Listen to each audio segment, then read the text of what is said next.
Pizza हट में नौकरी करने वाले साधारण युवक के नाम पर 15 करोड़ 48 लाख का इनकम टैक्स और 1 करोड़ 29 लाख का जीएसटी बकाया नोटिस आने से मची खलबली।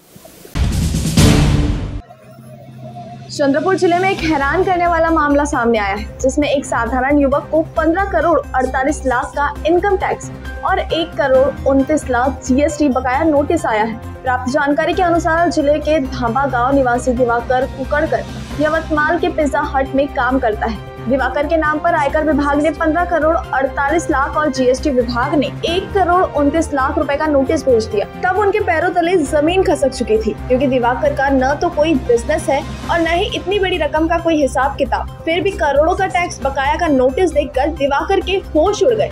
जीएसटी विभाग और इनकम टैक्स विभाग के मुताबिक दिवाकर के नाम पर शिवाजी ट्रेडिंग कंपनी है और दिवाकर ने 2019-20 से कोई टैक्स नहीं भरा है और इस कंपनी के नाम पर हुए ट्रांजैक्शन को लेकर इनकम टैक्स विभाग की ओर से जवाब मांगा गया है। परंतु इस संदर्भ में दिवाकर ने बताया कि साल 2014 में गुजरात से लौटते वक्त उनका बैग ट्रेन में चोरी हो गया था, जिसमें उनका आधार कार्ड, पैन कार्ड, सर्टिफिकेट जैसे महत्वपूर्ण दस्तावेज थे, जिसकी रिपोर्ट उन्होंने पुलिस थाने में दर्ज करी थी। परंतु चोरी हुए दस्तावेजों का किसी ने इस्तेमाल कर दिवाकर के नाम पर शिवाजी ट्रेडिंग नाम की फर्जी कंपनी बनाने का अनुमान लगाया जा रहा है। बताया जा रहा है कि 2022-23 में दिवाकर को सबसे पहले जीएसटी विभाग की ओर से नोटिस प्राप्त हुआ, जिसमें 1 करोड़ 29 लाख रुपए टैक्स बकाया दिखाया गया।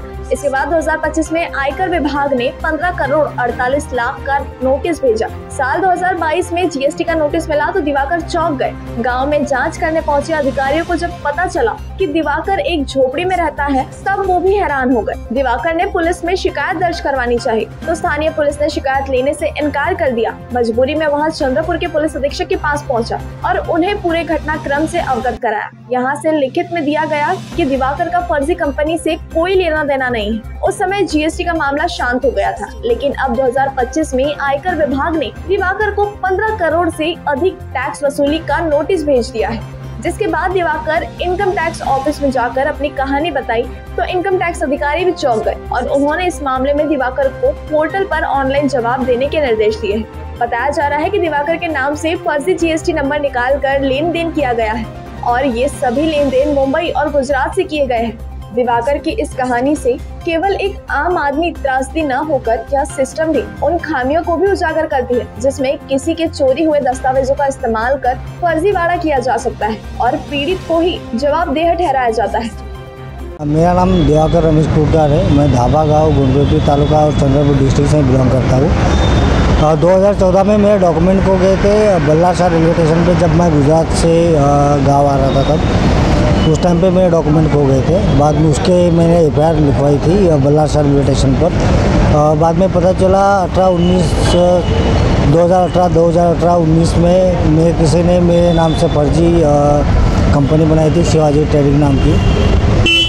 बाद में 2022-23 में मुझे जीएसटी ऑफिस से नोटिस आया था कि मुझे जीएसटी 1 करोड़ 29 लाख की जीएसटी पे करने के लिए।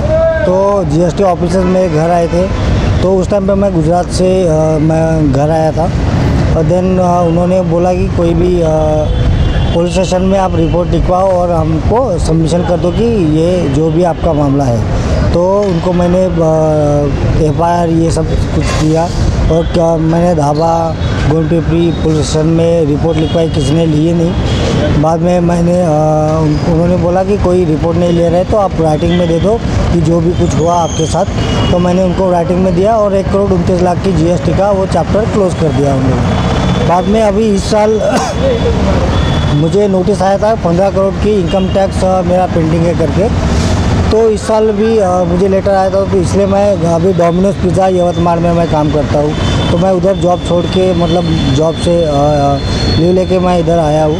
अभी मैं यहाँ पे क्या बोलते हैं अपने ये इनकम टैक्स ऑफिस में मैं विज़िट किया, तो उन्होंने बोला कि आपको कुछ ऑनलाइन उसका रिप्लाई करना पड़ेगा और इसको क्लोज करना पड़ेगा। बाद में अगर मैंने बाद में जाके मिला तो उन्होंने बोला कि हमारे यहाँ से कोई अभी पेंडिंग नहीं है, आपको कुछ कलम 149 कुछ समथिंग उनका दूसरा नोटिस उनको आएगा तो आपको रिप्लाई करना है, ऐसा कुछ बोला है। अभी मुझे भी समझ में नहीं आ रहा है कि अभी करना क्या है, फिर भी ये यहाँ तक हुआ है अभी फिलहाल।